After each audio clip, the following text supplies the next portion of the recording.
Hello, this is Hardcore46. This video is called SHTF WROL DEW Line, an early warning system for preppers.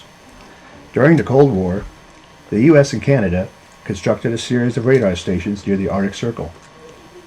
It was called the Distant Early Warning, or DEW Line. Its purpose was to provide warning of approaching Soviet bombers. By positioning the radar stations so far from the populated areas, it was hoped that sufficient time would be provided for the interceptor squadrons to locate and destroy the nuclear-armed enemy aircraft. Prepper Defense Forces, or PDFs, must establish their own version of the DEW Line, and thus provide themselves with enough time to react to the approach of a hostile force. Once WROL, or ROL, ensues, there will be no 911, and no law enforcement officers to come to your aid. We will not be able to just sit in our homes and wait for the wolf to knock on our door. Make no mistake, there will be roving gangs kicking in doors with the intent to commit robbery, rape, and murder. If we let them get that close, winning the fight will be much more difficult. We must spot the wolf before he gets there and be prepared to eliminate the threat. You cannot defend against an unseen enemy, and you can't do chores, defend your homestead, and sleep all at the same time. You will need to be part of a group so these tasks can be rotated, and the burden can be spread amongst you. The Prepper Early Warning System will consist of three main elements. 1. The Command Post or Tactical Operations Center, also known as the CP or TOC. Number 2. The Listening Post Observation Post, or LPOP. And number 3, local security patrols. A properly run command post or tactical operations center will help to provide the early warning that is needed. The CP or TOC concept has been touched on by Southern Prepper 1. I recommend you to his video on this topic as well as his entire channel. I will add to the information that he provided. The CP or TOC should be manned 24/7. The TOC could be operated by one person, but having an assistant makes the job easier and makes it less likely that an important piece of information is missed. Having one or more assistants also provides the TOC with a runner. The runner can lead the TOC and find the leader, pass written or oral messages, and or raise the alarm. The runner can also wake up the release shifts for the TOC, the LPOP, and the guard force. Having a runner is critical if your electronic comms are down or become compromised. The TOC positions can be filled with members of your group that might be less physically capable than others. Even a person that is confined to a wheelchair can run the TOC, as long as the layout allows him to access everything and he has a runner. The purpose of the TOC is what the military calls battle tracking. The persons manning the TOC monitor the group's communication systems, such as ham, shortwave, CB, FRS, GMRS, AM/FM radios, as well as TV, scanners, field telephones, the internet, surveillance cameras, and perimeter alarms. TOC personnel must keep a log of significant events that they monitor.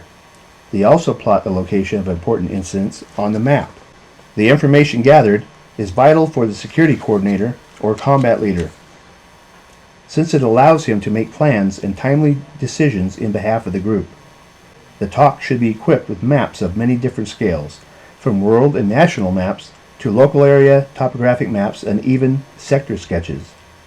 A bulletin board, chalkboard, and or whiteboard would also be handy to have. Notepads, markers, chalk, etc. will be needed as well. The information gathered by the TOC may include official broadcasts from government agencies, information from nearby friendly prepper groups, international news, propaganda from a foreign or domestic source, scanned law enforcement, fire or EMS traffic, overheard traffic between unknown parties, weather reports, and sit-reps from your patrols or the LPOP. Collating this intelligence will help to paint the most accurate picture of the situation possible. Remember, knowledge is power. Certain key Items of information picked up by the TOC monitors may require immediate dissemination to the group's chief and/or combat leader, and possibly to the group as a whole.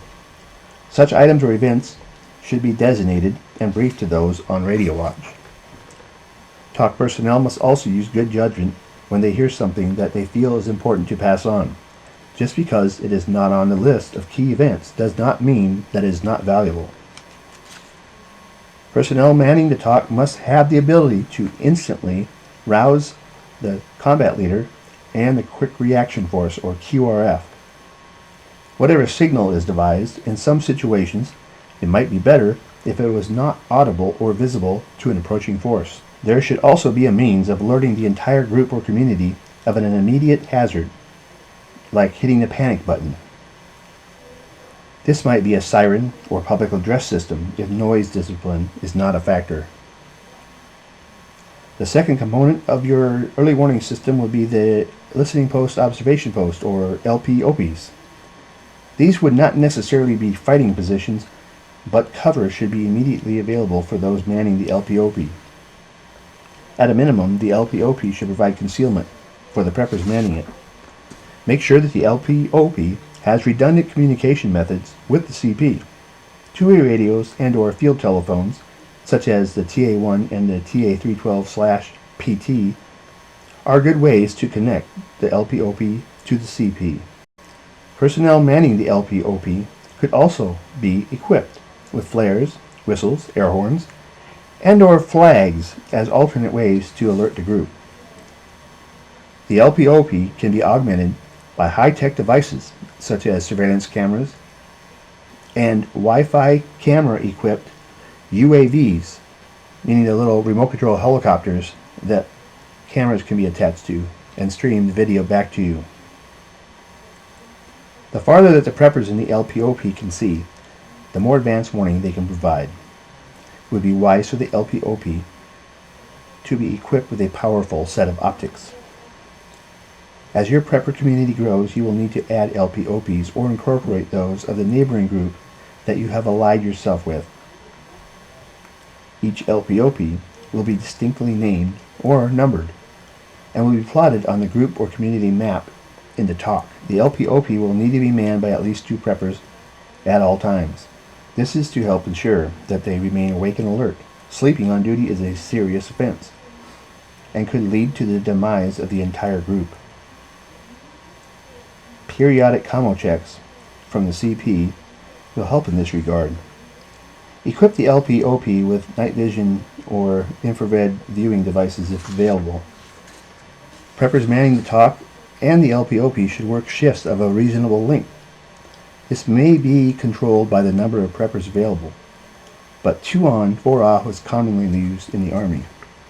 A longer off period is better, which is a good reason to increase the size of your group. Having a larger number of capable personnel allows longer sleep rest periods. Here are some more considerations for choosing the LPOP site and establishing it from the Army Study Guide. LPOPs are generally established along probable avenues of approach, to listen and observe, and to provide early warning of enemy approach. The site selected for the OP should provide maximum observation of the desired area, cover and concealment for the occupants of the OP, concealed routes to and from the OP. Observation is the best way to determine whether the above conditions exist at a site. Get out there and look at your OP from the enemy's perspective, both at daytime and nighttime. Usually the best location for an OP is on or near the military crest of a hill. Topographical crests should be avoided because of the possibility of being skylined. If you don't have any high ground, you may have to create your own high ground using a tower or something like that. OP should be within effective small arms range of a supporting position.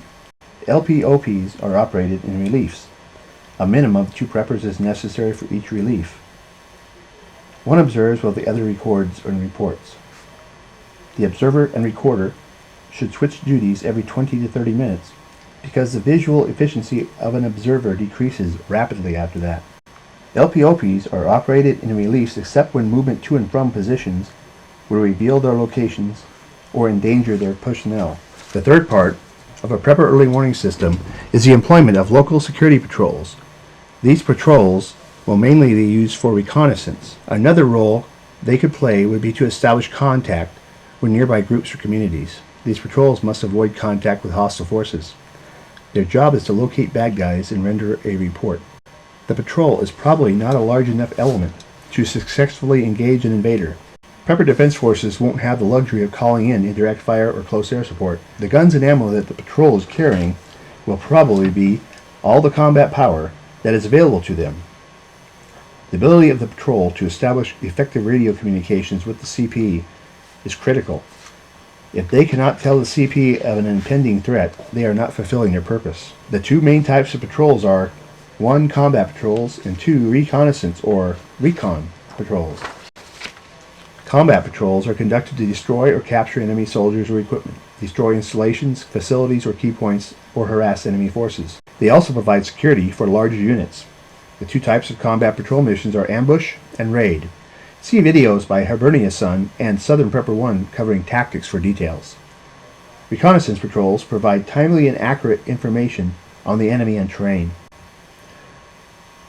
The Prepper Defense Force Patrol will also collect information on friendly and unknown forces. Reconnaissance teams reconnoiter the objective area once the security teams are in position. Normally these are two-man teams, aka buddy teams, to reduce the possibility of detection. Reconnaissance and security team. R&S teams are normally used in zone reconnaissance, but may be useful in any situation when it is impractical to separate the responsibilities for reconnaissance and security. When a fire team conducts a reconnaissance patrol, it operates as a single R&S team. There's 3 types of recon patrols: the area recon, zone recon, and route recon. An area reconnaissance is conducted to obtain information about a specified location in the area around it. In an area reconnaissance, the patrol uses surveillance or vantage points around the objective from which to observe it and the surrounding area. A zone reconnaissance is conducted to obtain information on enemy, terrain, and routes within a specified zone. Zone reconnaissance techniques include the use of moving elements, stationary elements, or a series of area reconnaissance actions. With the moving element, the patrol leader plans the use of fire teams moving along multiple routes to cover the entire zone. With stationary teams, in this technique, the leader positions surveillance teams in locations where they can collectively observe the entire zone for long-term continuous information gathering. A route reconnaissance is conducted to obtain detailed information about one route and all the adjacent terrain, or to locate sites for emplacing obstacles. A route reconnaissance is oriented on a road or other narrow axis, such as an infiltration lane or general direction of attack. A route reconnaissance results in detailed information about trafficability, enemy activity, NBC contamination, and foraging resources, and aspects of adjacent terrain from both the enemy and friendly viewpoint. The recon patrol should use a different return route than the one they took on the way out. If all or part of the proposed route is a road, the PL must treat the road as a danger area. The patrol will move parallel to the road using a covered and concealed route. When required, R&S teams move close to the road to reconnoiter key areas.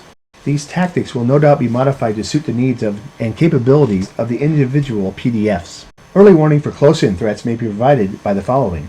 1. Seismic intrusion detection devices, such as the TRC-3A. 2. Motion detectors. 3. Driveway alert systems, like the Dakota Alert. 4. Trip flares or tripwire activated sound devices. Number 5. Loud alert animals, such as dogs, geese, guinea fowl, and what have you. Number 6. Surveillance cameras. By getting advance warning of approaching danger, the combat leader can determine the best course of action to take, be it to fight, to wait, or to flee. These measures will increase the likelihood that you and yours will survive. This is Hardcore 46. Thanks for watching.